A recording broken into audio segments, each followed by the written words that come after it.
No. And ALX is always with his hoes. Oh wow, because I have hoes. Because I have so mad many hoes. hoes. So many You hoes. have Wow. ridiculous amounts of hoes. Where they at though? They don't act like Please. I keep you throwing subs on Snapchat. What are you talking about? I don't throw salt on Snapchat. What are you talking about? Throw subs. I don't. Yes, you do. Alright, so hello. NSR today here, and we have ALX with us for this interview. So exciting. Hello. How y'all doing?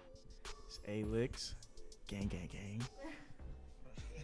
Alright, so you just finished filming your performance video, and it sounded really good. Thank you. And I remember you telling me that a lot of these songs have to do about... Well, first of all, what's the name of your project? So the project that I'm working on right now is called Cold Days in Back Bay. Mm-hmm. And it's mostly about my relationships. And when I say relationships, I'm more speaking about relationships with myself, my relationship with myself, my relationships with friends, people who I thought were my friends, family, and, everything else.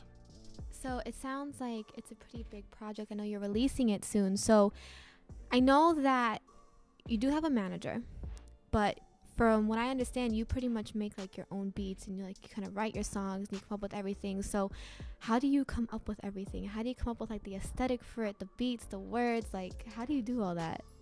Well, there's a process. I wouldn't say that there's like a specific process that I go through. Like sometimes when it comes to making the beat, sometimes it'll be like, I'll hum a melody and like, oh shoot, that would be a dope bass line.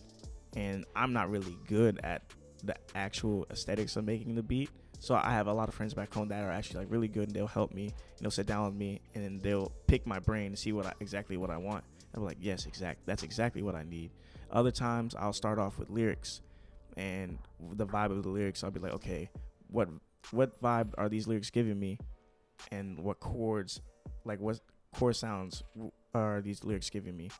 Also, sometimes I'll just hear a beat that I really like, and I'll just hum along to it, and I'll record myself doing like 6 different takes of me humming along, and pick different, melodies that I like out of each take and put them all together. So. That's pretty cool. So because I write songs myself, and sometimes I tend to get like writer's block. So do you ever get that?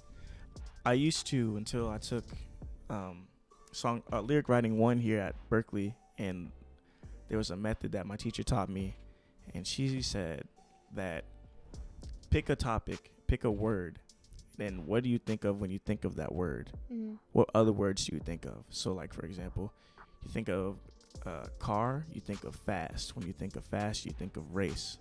Mm-hmm. When you think of race, you think of NASCAR.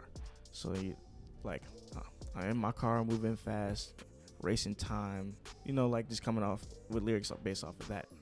Oh, okay. Oh, that's pretty cool. Oh, I want to do that. Okay. That's smart. All right. So, what influences you in your music? Do you have where are you from? You said you're from Jacksonville, Florida.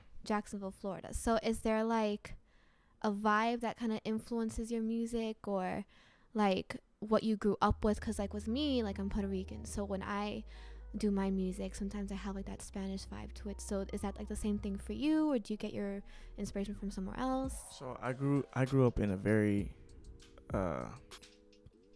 my family's Jamaican. It's Caribbean. My mm-hmm. dad's from Jamaica, my mom's from Anguilla, and they're both very big on reggae, and they're both very big on R&B.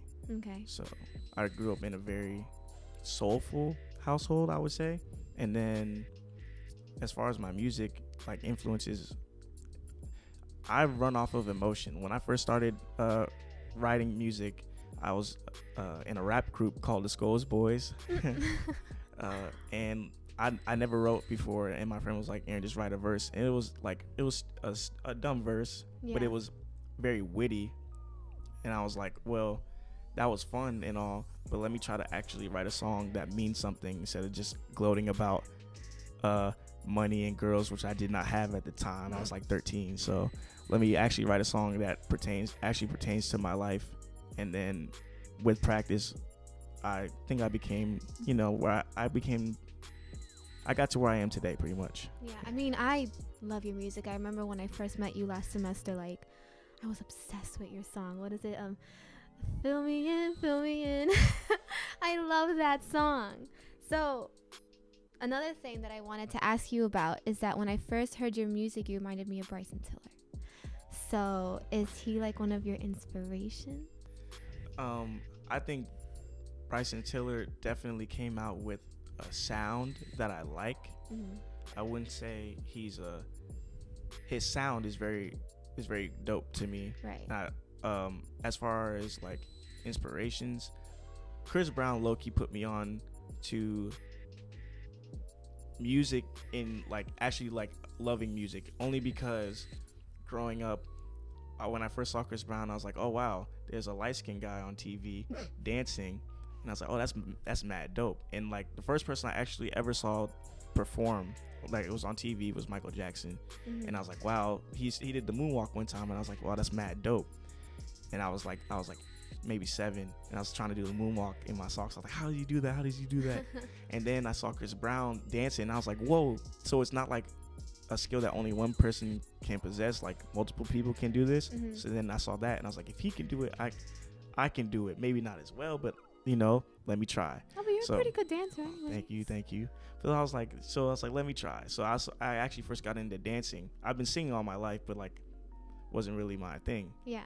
But I got into dancing first, and then once I wrote that rap song I was telling you about, and like wrote a song that actually was pertained to my life, I was like, okay, I actually want to write music. Like that's where my passion is. Mm-hmm. Like I can dance too, but writing music is where my passion lies. That's pretty cool. All right. So my next question is, what is your drive when it comes to putting yourself out as an artist? So for me, the hardest thing is patience. Mm-hmm.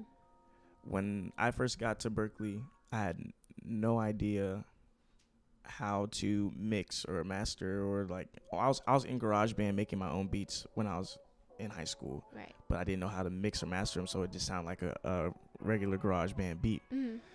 I got to Berkeley, and I remember my friend, he goes by Yako now. He had his own mic, and he already had a mixtape out, and he was like, bro, come through to the room, like I'll show you some of my music. And I was like, bro, this is mad nice. And we recorded a song together, and he put it out, and I was like, bro, like I'm ready to start singing these songs that I already have like ideas for, like, and he helped me make some beats and everything. And I was like, all right, that's mad dope. And I wanted to put it out immediately, but I didn't have a fan base, like, so I had to cultivate my fan base first. And so right now it's a struggle for me, because I have a bunch of music. Over the summer I wrote like 30 songs, and I knocked them down to like 9 good songs to put on this project. Mm-hmm. And I want to put all the songs out, but I know I want it to be successful too. So it's all about a balance of patience and drive, pretty much, for me. Okay, pretty cool. And how did you like pick and choose what songs were like gonna make it to the project? Pretty much the vibe of what I wanted the project to be. Mm-hmm. Like I knew I wanted it to be relationship oriented, not all about girls, not all about myself, mm-hmm. and not all sad songs, so.